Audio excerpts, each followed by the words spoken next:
Hello students, good morning. I hope you are doing well. और आज हम इस वीडियो में डिस्कस करेंगे क्यों आपको क्लास 10 के बाद साइंस स्ट्रीम चूज करना चाहिए। मुझे पता है अभी अभी आप लोगों का बोर्ड एग्जाम खत्म हुआ है, पिछले दिन में आप थोड़ा रिलैक्स मूड में रहेंगे और उसमें कोई प्रॉब्लम भी नहीं है। आई नो बहुत ही मेहनत से और एक स्ट्रेसफुल पीरियड होता है किसी भी स्टूडेंट के लिए बोर्ड एग्जाम। और ऑब्वियसली जब बोर्ड एग्जाम खत्म होता है तो आपका सारा जो स्ट्रेस है वो खत्म हो जाता है और आप थोड़ा रिलैक्स हो जाते हैं। बट अभी आपको एक बहुत ही क्रूशियल डिसीजन लेना है। ये वो डिसीजन होगा जो आपके आने वाले बहुत सारे सालों को शेप करेगा। आपके post graduate under graduate courses आप इसी डिसीजन से चूज कर पाओगे। आपको क्या करियर लेना है आगे, वो आज के इस डिसीजन से ही आपका तय होगा, आपका आगे का पूरा फ्यूचर। वो है क्लास 10 तो अब खत्म हो गई, अब कौन सी स्ट्रीम को चूज करें। क्लास 11 में आपके पास साइंस का ऑप्शन है, कॉमर्स का ऑप्शन है और आर्ट्स का भी ऑप्शन है। तो इन तीनों ऑप्शन में से कौन सा चूज करें, ये एक बड़ा क्वेश्चन होगा ऑब्वियसली आपको आंसर करने के लिए।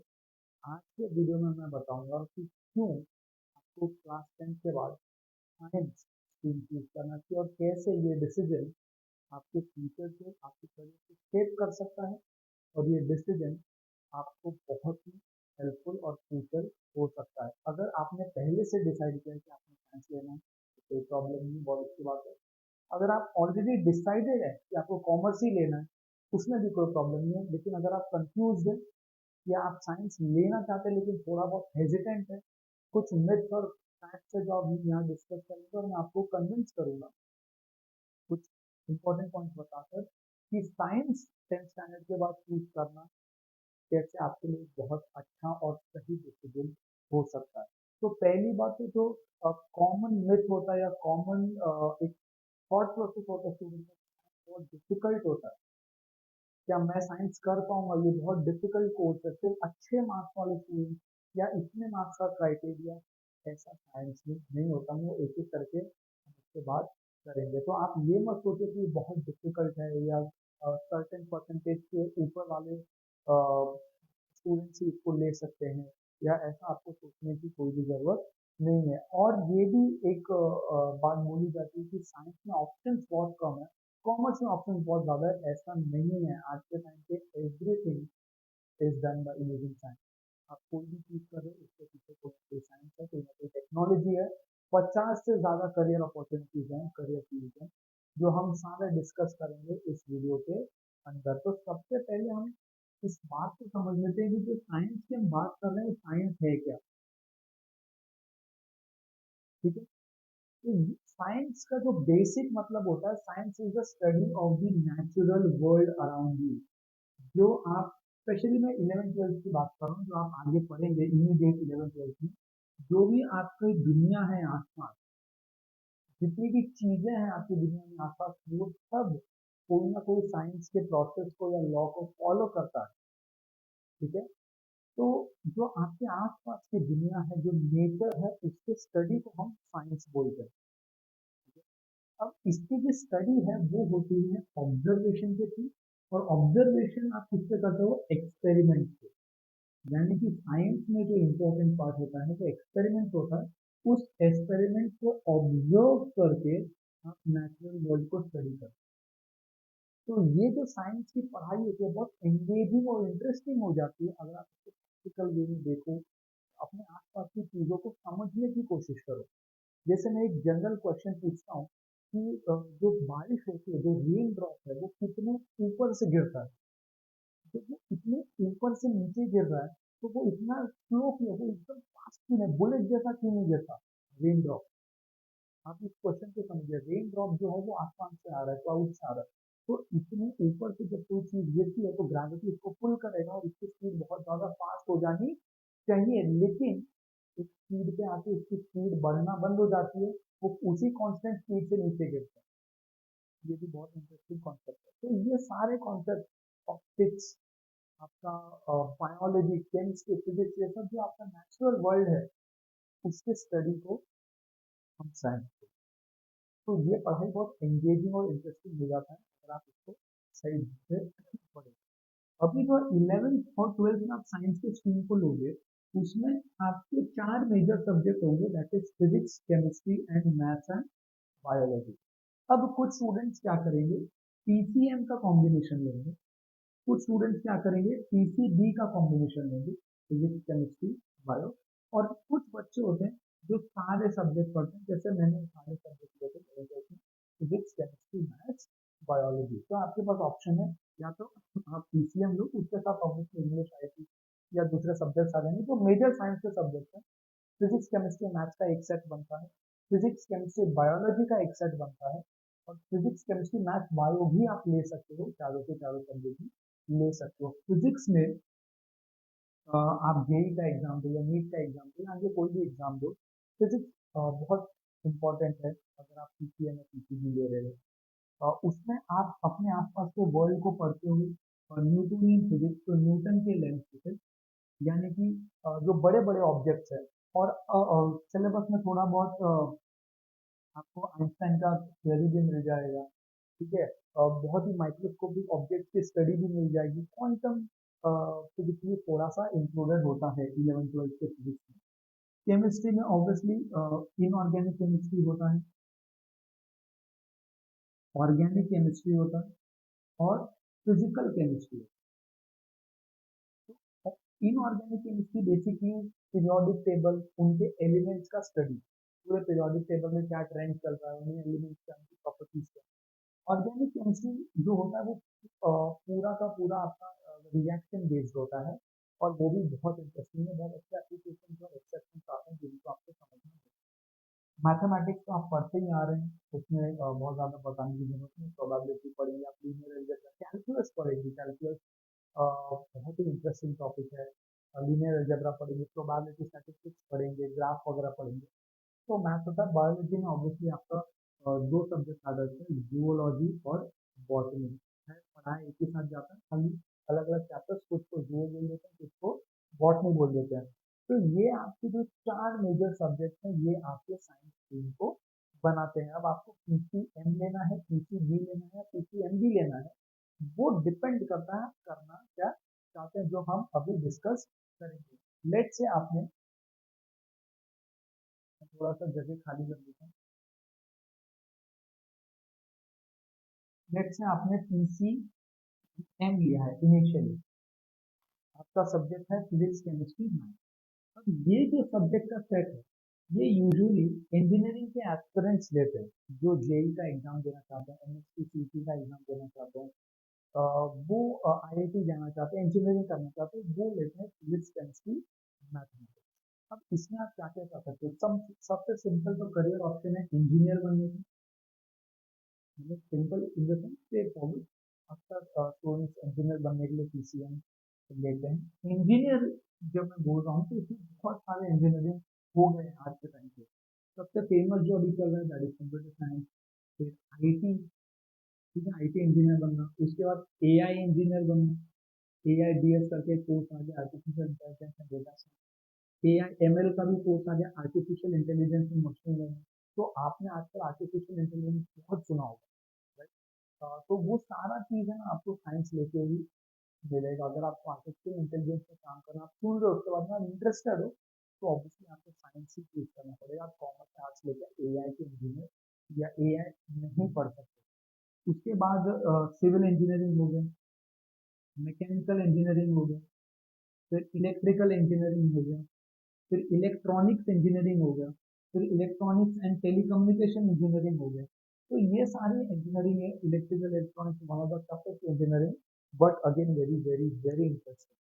तो अगर आपको इन चीज़ों में अपना करियर बनाना है, तो डेफिनेटली आप पीसीएम चूज कर सकते हैं, इसके लिए आपको साइंस को भी चूज करना पड़ेगा। इसके बहुत ही इंटरेस्टिंग एप्लीकेशन है, स्पेशली आप देखो साइंस में जो एप्लीकेशन है, आर्टिफिशियल इंटेलिजेंस और मशीन लर्निंग का एप्लीकेशन जो है उससे बहुत ज़्यादा हो गया। आजकल आपको मेडिकल फील्ड में जो है इसका रिसर्च सबसे ज़्यादा है। अभी कुछ ही टाइम पहले गूगल ने एक ऐसा प्रोग्राम बना दिया जिसने 50 साल पुराने प्रॉब्लम को, बायोलॉजी के प्रॉब्लम को सॉल्व कर दिया।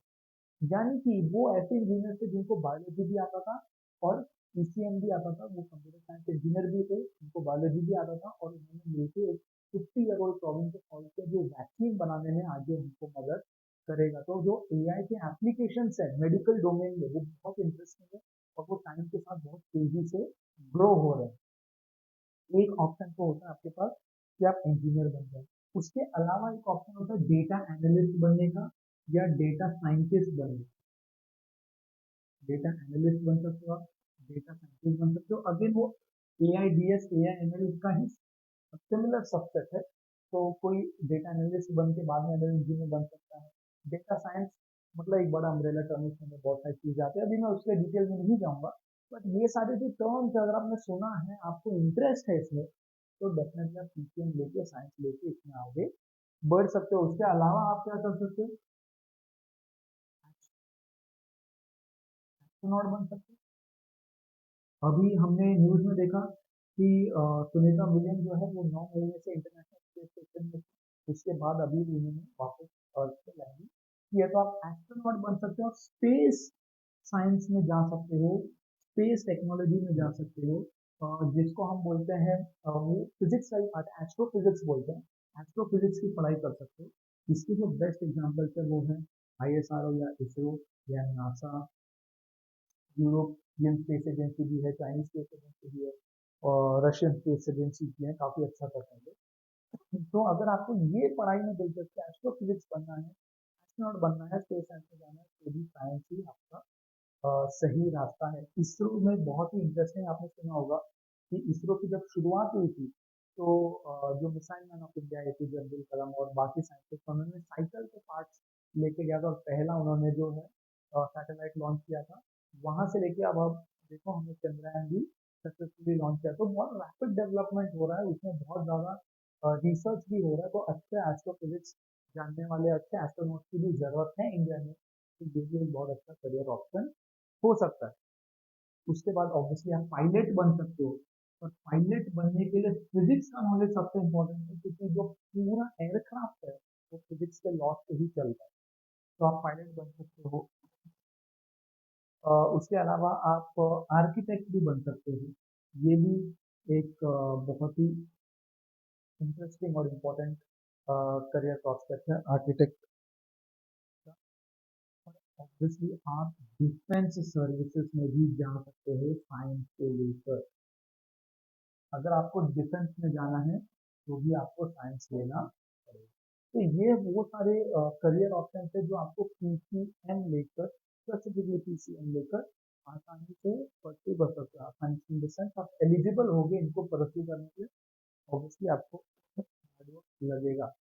अगर मैं यहाँ पे मैथ की जगह बायोलॉजी कर दूँ, थोड़े से करियर ऑप्शन तो ऑब्वियसली आपके बदल जाएंगे, क्योंकि आपने मैथ बता दिया तो इन चीज़ों को पढ़ने के लिए मैथ की जरूरत होती है। अब आप बायोलॉजी पढ़ रहे हो तो आपको थोड़ा सा डिफरेंस आ जाएगा। वैसे मैंने आपको बताया जैसे एआई का एप्लीकेशन आज सबसे ज्यादा मेडिकल साइंस में ही है, यानी कि वो इंजीनियर जिनको मैथ्स भी आता है और बायोलॉजी भी आता है, वो बहुत अच्छा काम अभी कर रहे हैं और एआई का उसका बहुत इंटरेस्टिंग एप्लीकेशन भी चालू है। तो अगर आप पीसीबी लेते हैं तो सबसे पहली बात तो आप डॉक्टर बनेंगे, मतलब पहली बात इन द सेंस जो सबसे ऑब्वियस चीज है, that is after taking physics chemistry and biology the first option would be to become a doctor. अभी डॉक्टर में भी बहुत वैरायटी होती है, आप जनरल मेडिसिन एमबीबीएस कर सकते हो, ठीक है, बीडीएस ले सकते हो। फिर I think B BAMS is one option, BHMS is also one option, BAMS BHMS etcetera.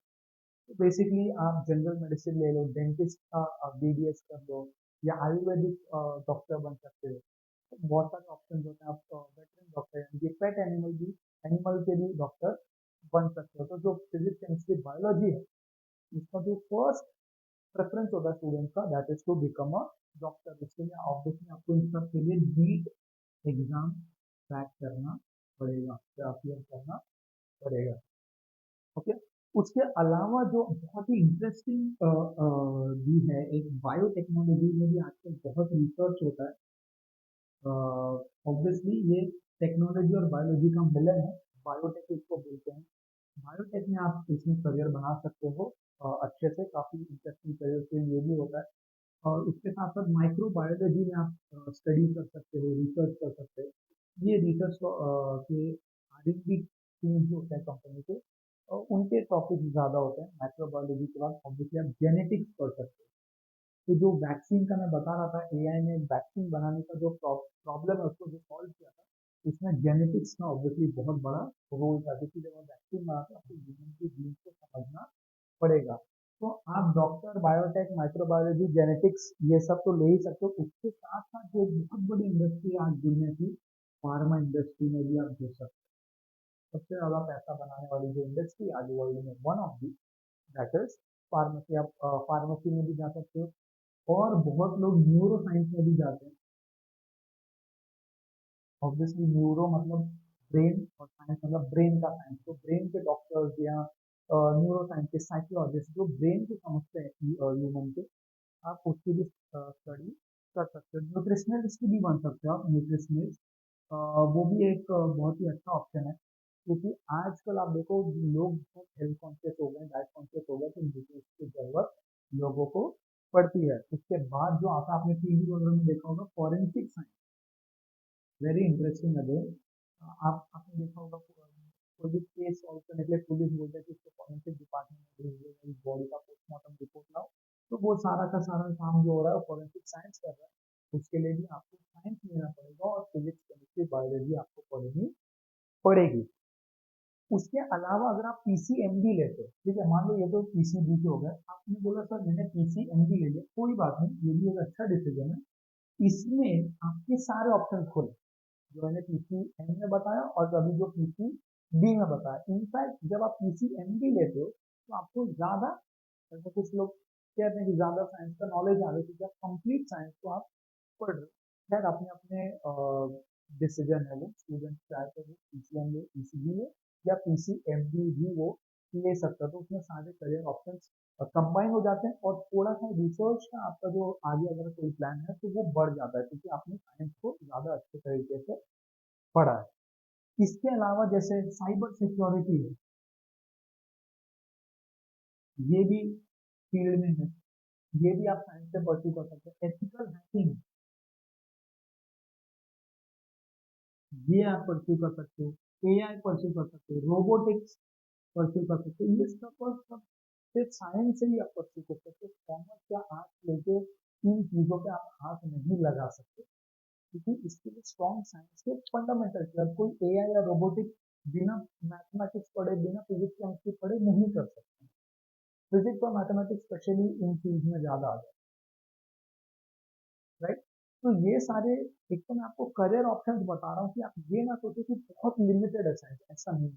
Science actually में काफी वास्ट है, और जैसे जैसे टाइम बीत रहा है साइंस का एप्लीकेशन बढ़ता जा रहा है, हर फील्ड में साइंस को अप्लाई किया जा रहा है, हर जगह साइंस को यूज किया जा रहा है। तो आज के टाइम पे जैसे क्वांटम कंप्यूटर, अभी आपने देखा होगा दुनिया का पहला क्वांटम चिप बना लिया माइक्रोसॉफ्ट। तो क्वांटम कंप्यूटर, क्वांटम फिजिक्स से निकल के जो क्वांटम कंप्यूटर आए हैं, वो भी एक बहुत बड़ा फील्ड अब बनते जा रहा है रिसर्च का, और इसमें काम करना है। तो ये सारे जो करियर ऑप्शन है वो मैंने आपको बता दिए, जो आपको मिलेंगे साइंस को चूज करने के बाद। अब हम आगे डिस्कस करते हैं क्या स्किल चाहिए सर। तो ये सब तो ठीक है, ये हम करियर ऑप्शन डिसाइड कर लेंगे, हमको इंजीनियर बनना है, डॉक्टर बनना है, साइंस लेना है, लेकिन डर लग रहा है, क्योंकि ये सुना है कि बहुत टफ होता है, ये सुना है कि बहुत मार्क्स चाहिए, ऐसा नहीं। अभी हम नेक्स्ट डिस्कस करते हैं क्या स्किल्स होना चाहिए कि मैं इन करियर्स को परस्यू कर सकूं। वो स्किल सेट, और उससे भी इम्पोर्टेंट माइंड सेट। क्या स्किल सेट और क्या माइंडसेट के साथ मुझे इसकी पढ़ाई करनी है,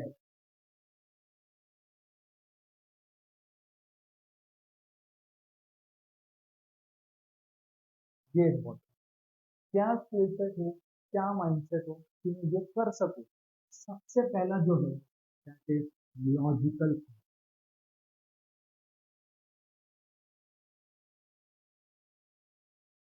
अभी तक आपको ऐसा हो रहा होगा कि रट के मार्क्स आ जाएंगे, रट लिया, लिख लिया, मार्क्स आ गए। जब आप साइंस परस्यू करते हो तो अब आपको थोड़ा लॉजिकल सोचना, उसमें भी आपको कुछ चीजें याद करनी पड़ेंगी, फॉर्मूलाज हैं, लॉज हैं, याद करने पड़ेंगे, लेकिन सब कुछ रटोपाई की जगह आपको समझना पड़ेगा। ये ऐसा क्यों हो रहा है, या उस साइंटिस्ट ने जो काम किया है उसका ऑब्जर्वेशन क्या था, उसका रिजल्ट क्या निकल कर आया, वो आपको लॉजिकली सोचना पड़ेगा। अगर आपको आगे जाके JEE या नीट जैसे कॉम्पिटिटिव एग्जाम को क्रैक करना है, आपको लॉजिकल थिंकिंग लगेगी। बहुत लोग आईएएस बनते हैं, आपको मैं बता दूं जो ज्यादा करके आईएएस है ना, वो इंजीनियर, यानी कि आईएएस बनने के लिए उन्होंने साइंस की पढ़ाई की, क्योंकि साइंस की पढ़ाई करने से उनकी थिंकिंग लॉजिकल हो गई। अगर आप अभी तक लॉजिकली उतना नहीं सोचते हैं, तो आप साइंस की पढ़ाई अगर करेंगे तो आप लॉजिकल सोचने लगेंगे। ये उसका एक स्किल सेट है जो रिक्वायर्ड होता है। इसके बाद आता है प्रॉब्लम सॉल्विंग स्किल।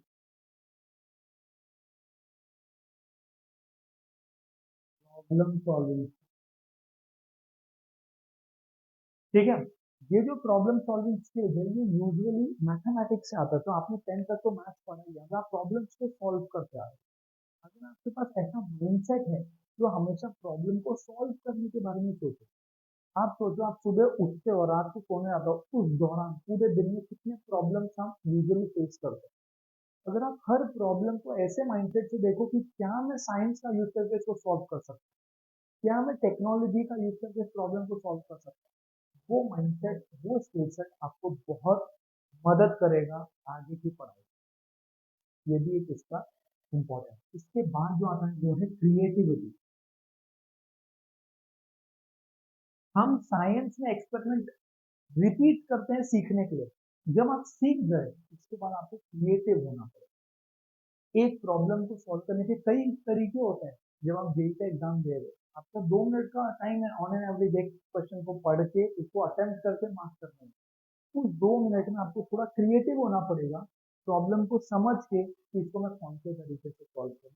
तो अगर ये सब आपने नहीं है, तो डरने की बात नहीं है, साइंस की पढ़ाई करते करते सब आपके अंदर आ जाएगा। ओके, ये सब आपके अंदर आ जाएगा। जो सबसे इम्पोर्टेंट जो दो चीजें होती है वो है पेशेंस, सबसे पहले, और डेडिकेशन। अगर आपने साइंस लिया है और शुरू में 1-2 महीने आपको नहीं जम रहा है, तो टेंशन मत लेना, पेशेंट रहना, थोड़ा रुकना, और ये अपने आप को समझाना कि अभी मैंने शुरू ही किया है, आगे मैं ट्राई कर लूंगा। पढ़ाई नहीं छोड़नी है, डेडिकेटेडली आपको रोज रोज पढ़ाई करनी है। पढ़ाई रोज अपने आप होने लगेगी अगर आपको इंटरेस्ट आ जाएगा। अगर आपको इंटरेस्ट हो जाएगा तो आपको पढ़ाई अपने आप रोज होनी लगेगी।